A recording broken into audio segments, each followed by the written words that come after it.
Hi, ಎಲ್ರಿಗೂ ನಮಸ್ಕಾರ. So ನನ್ಗೊಂದು ಇಂಟ್ರೆಸ್ಟಿಂಗ್ ಕ್ವಶನ್ ಕೇಳ್ಬೇಕಂತ ಇತ್ತು. ಯಾಕೆ ಜಿಮ್ ಯಾವತ್ತು ಟಾಪ್ ಫ್ಲೋರ್ ಅಲ್ಲಿ ಇರುತ್ತೆ? ಸೊ ನಮ್ ಜಿಮ್ ಬರೋ ಫ್ರೆಂಡ್ಸ್ ನ ಕೇಳ್ಬೇಕಂತ ಇತ್ತು. ಇವಾಗ ಕೇಳೋಣ ಬನ್ನಿ. ಸ್ಪರ್ಧಿಗಳ ಪರಿಚಯ ಮೊದಲ ಸ್ಪರ್ಧಿ. ಹಾಯ್ ಎಲ್ರಿಗೂ. ಸೊ ನಿಮ್ ಎಲ್ರಿಗೂ ಒಂದು ಕ್ವಶನ್. ಜಿಮ್ ಯಾವತ್ತು ಯಾಕೆ ಟಾಪ್ ಫ್ಲೋರ್ ಅಲ್ಲಿ ಇರುತ್ತೆ? ಸೊ ನಿಮ್ಮ ಆನ್ಸರ್ ಏನು? ಫ್ರೆಶ್ ಏರ್ ಬರುತ್ತೆ ಅಂತ.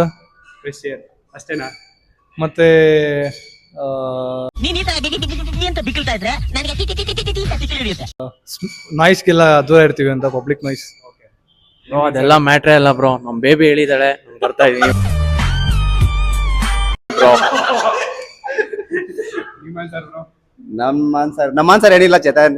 ನಮ್ಮ ಆನ್ಸರ್ ಇವಾಗ ಯಾರಾದ್ರೂ ಸಪೋರ್ಟ್ ಕೊಡಿದ್ರೆ ಅಪ್ ಅಪ್ ಅಪ್ ಅಂತಾರಲ್ವಾ, ಅದಕ್ಕೆ ಅಪ್ಪಲ್ಲಿ ಇರೋದು. ಏನೋ ಹೊಡೆದಂಗಾಯ್ತು. ಫಸ್ಟ್ ಆಫ್ ಆಲ್ ಜಿಮ್ ಬೇಕಾಗಿರೋದು ಮೋಟಿವೇಶನ್. ಮೋಟಿವೇಶನ್ ಬರೋದೇ ಲೌಡ್ ಮ್ಯೂಸಿಕ್ ಇಂದ. ಕೆಳಗಡೆ ಇದ್ರೆ ಪಬ್ಲಿಕ್ ಗೆ ಡಿಸ್ಟರ್ಬ್ ಆಗತ್ತೆ ಅಂತ ಟಾಪ್ ಫ್ಲೋರ್ ಅಲ್ಲಿ ಇರೋದು. ಮ್ಯೂಸಿಕ್ ನಿಮ್ಮ ಆನ್ಸರ್? ರೆಂಟ್ ಕಡಿಮೆ ಆಗತ್ತೆ ಅಂತ ಹೇಳ್ಬಿಟ್ಟು ನಮ್ಮ ಹತ್ರ ಪ್ರಿಂಟಿಂಗ್ ಮಿಷಿನ್ ಇದೆಯಾ? ಕಮರ್ಷಿಯಲ್